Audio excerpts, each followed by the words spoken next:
Continuaremos entonces con nuestra visualización en los contratos atípicos. Miraremos entonces el contrato de distribución. Este contrato es consensual y consiste en que el distribuidor tiene el derecho de vender con el fin de obtener, en este caso, una comisión o un margen de reventa partiendo pues de su función como vendedor. Este contrato cuenta con 5 características del margen de reventa y con 4 características directamente que hacen parte del distribuidor. Entonces pasaremos a ver la primera. La primera característica del margen de reventa es que no es una remuneración. La segunda es el beneficio económico que recibe el distribuidor como resultado de su propia actividad. La tercera es que el distribuidor adquiere la mercadería y paga su precio al productor sin interesar el resultado de su venta. De todas maneras debe cancelar estos valores. La cuarta, el distribuidor puede hacer bonificaciones a sus clientes si así lo desea. Y quinta, en caso de que los clientes no paguen, quien debe asumir la pérdida será el distribuidor. Ahora, continuamos entonces con las 4 características que mencionamos que serán específicas del distribuidor. Entonces, la primera, en la mayoría de los casos, este distribuidor es un mayorista y sus clientes son comerciantes que se dedican a vender al por menor. La segunda, hay un contrato de concesión de venta por parte del fabricante al distribuidor. La tercera, hay un acuerdo de compra de mercancías en el cual el distribuidor se obliga a comprar los productos del fabricante por cierto tiempo determinado. Y cuarta, hay un acuerdo de suministro en el cual el fabricante se obliga a suministrar al distribuidor los productos que estén en venta. Ahora, hay una función económica. Entonces, en esta función económica, el fabricante, productor o importador se valdrá de personas organizadas comercialmente para que de manera preferiblemente directa le hagan llegar la distribución a este consumidor final. La segunda, el modo particular de vinculación que surge entre una empresa productora y una persona que coloca sus productos en el mercado para su respectiva distribución. Ahora, veremos las características del contrato. Entonces, este contrato puede ser bilateral, oneroso, conmutativo, consensual, puede ser también atípico, de colaboración, intuito persone o también tracto sucesivo. Algo importante que es los aspectos de caracterización del contrato. Entonces, este puede ser de delimitación, que es la segunda opción que vemos, que es de zona de distribución. Puede ser de ejecución o también puede ser de exclusividad. Ahora procederemos a ver un cuadro comparativo que es el que está en la parte final sobre las obligaciones de ¿quiénes? Del concedente y del distribuidor. Aquí podemos visualizar en la parte derecha las obligaciones del distribuidor y en la parte izquierda las obligaciones del concedente. De manera muy genérica, les puedo indicar que las obligaciones del concedente se resumen en 6, mientras las obligaciones del distribuidor se resumen básicamente en 4. Entonces, ¿cuál es la invitación? Que tengamos muy presente en ese momento las obligaciones del concedente, que es el entregar los bienes al distribuidor de la manera en que se pactó. Entonces también podemos ver la primera obligación del distribuidor, que es el que debe efectuar sus ventas en la región que se pactó. ¿Qué quiere decir esto? Que pues en realidad no podría colocar otras zonas o colocar otras partes territoriales porque estaría pues incumpliendo. Ahora, ya resumida pues esta parte, iremos a este siguiente contexto, ¿sí? Que es el que nos aproxima a las que yo les indicaba que nos faltaban, teniendo en cuenta que son 6 del concedente y que son 4 del distribuidor. ¿Listo? Analizado esto, entonces, ¿qué vamos a hacer ahora? Vamos a entrar a validar ahora los derechos de cada uno. Entonces, los derechos son mucho más resumidos. Por parte del concedente podemos ver que solo hay un derecho, que es el fijar el precio de venta y permitir el precio al distribuidor. Y por parte del distribuidor, entonces, sería percibir el margen de reventas frente a los productos que está vendiendo y exigir el envío del producto en el tiempo que se pactó. Listo, entonces ahora veremos la terminación del contrato. el cual puede ser por el vencimiento del plazo, por la terminación unilateral o también puede darse por la insolvencia de alguna de las partes. Ahora veremos el contrato de concesión. Finiquitado el contrato de distribución, es importante que tengamos presente que el contrato de concesión nace para cubrir la demanda de las necesidades de consumo. ¿Qué quiere decir esto? Recordemos que cada vez la sociedad consume más, entonces por ende se necesita llegar a ese mismo nivel de fabricación. ¿Cuál es su función económica? Entonces su función económica se basa básicamente en 5 ítems. Entonces la primera es aumentar el volumen de ventas, la segunda es el mantener un amplio control sobre los productos, la tercera es el tener un control sobre el establecimiento de comercio, la cuarta es contar con un capital suficiente para formar una empresa de comercialización y por último la quinta sería comercializar productos que ya estén reconocidos en el mercado. Ahora, el concepto. Entonces, el concedente dueño de los productos se obliga a entregar al concesionario la explotación de la marca o del servicio en manera física. ¿Para qué? Para que este concesionario a cambio se obligue de comercializar estos productos. Finiquitado este concepto, vamos a ir ahora con el significado de concedente. Entonces, ¿quién es el concedente? Es el propietario de la marca o servicio que se comercializa y es el que concede a ese tercero la facultad de que pueda comercializar sus productos. Ahora, este concesionario, o bueno, el significado de concesionario es aquella persona que bajo su propio riesgo decide hacer la explotación de este producto. Las características de este contrato son básicamente las que vimos con anterioridad, que es el que sea consensual, bilateral, conmutativo, tracto sucesivo, intuito personae, oneroso, atípico y acá se agrega la característica de que sea de adhesión. Primero, entonces, dirección técnica por parte del concedente. Segundo, exclusividad. Tercero, duración del contrato que puede darse a largo plazo, a corto plazo y la duración también puede ser indeterminada. Bueno, entonces aquí podemos ver las obligaciones de las partes cuando tienen que ver con concedente y con concesionario.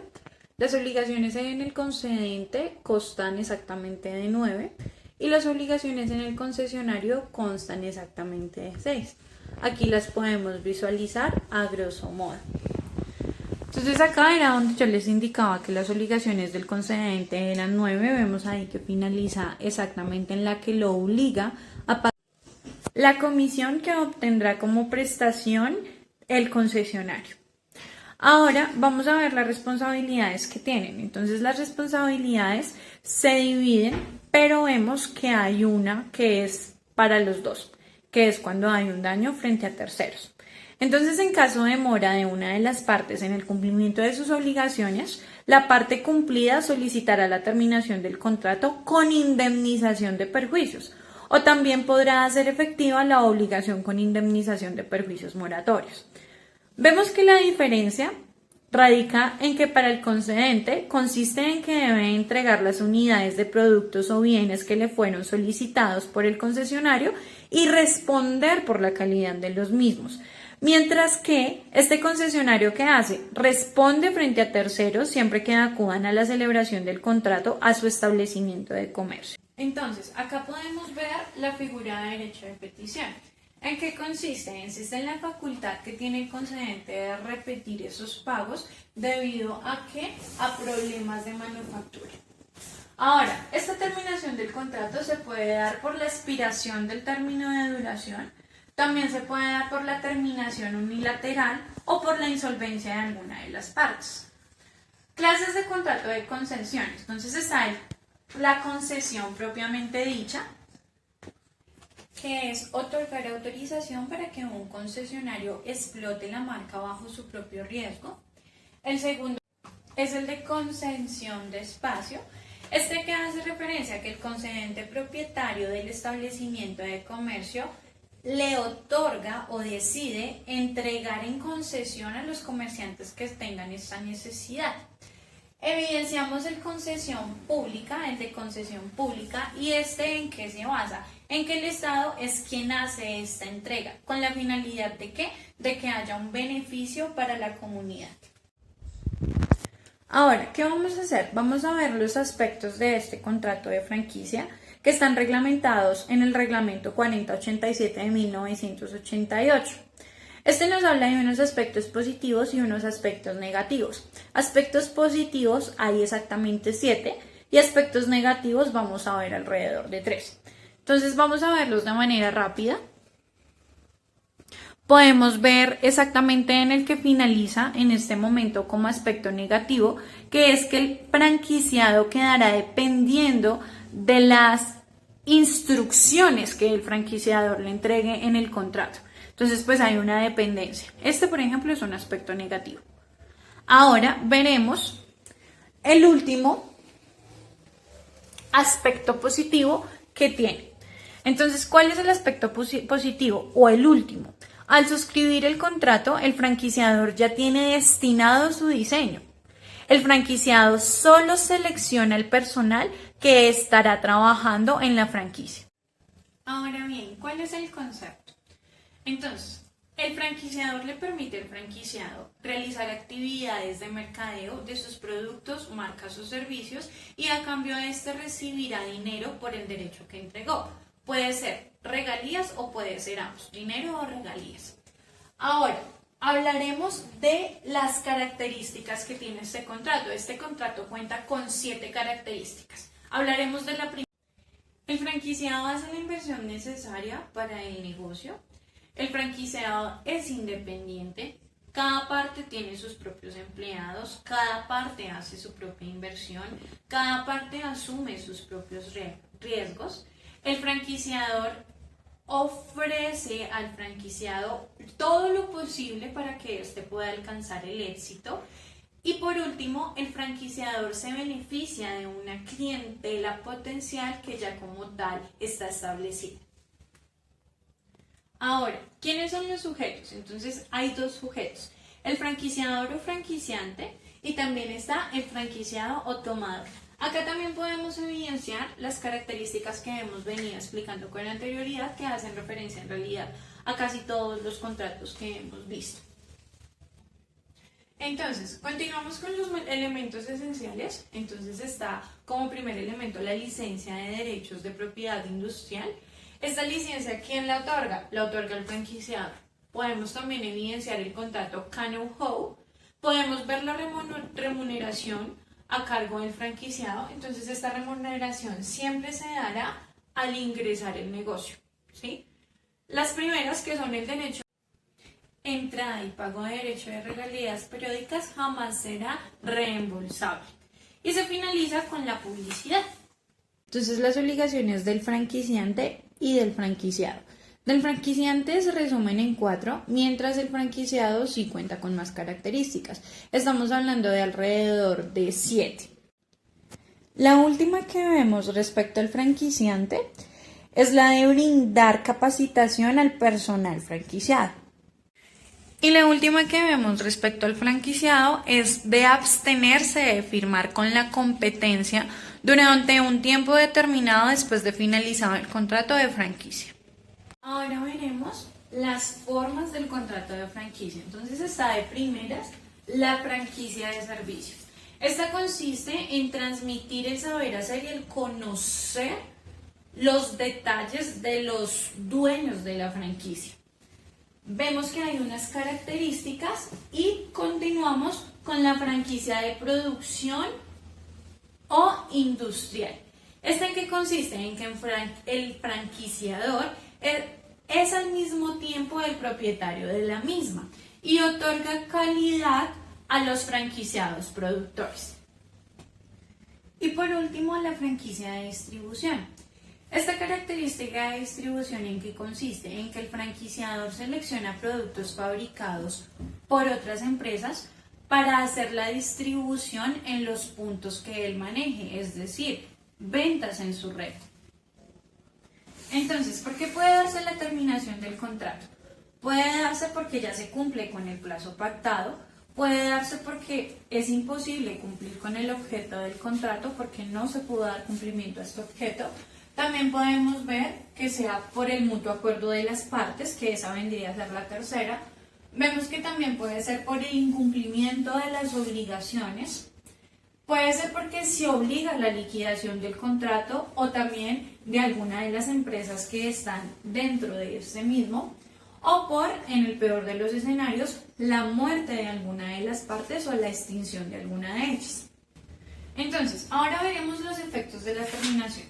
Hay dos efectos, o bueno, estos efectos en realidad van dirigidos básicamente al franquiciado.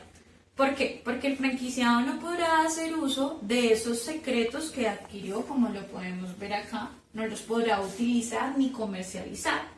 También podemos ver acá que no podrá seguir explotando este producto o alguno similar, dependiendo de lo que pacten en el contrato.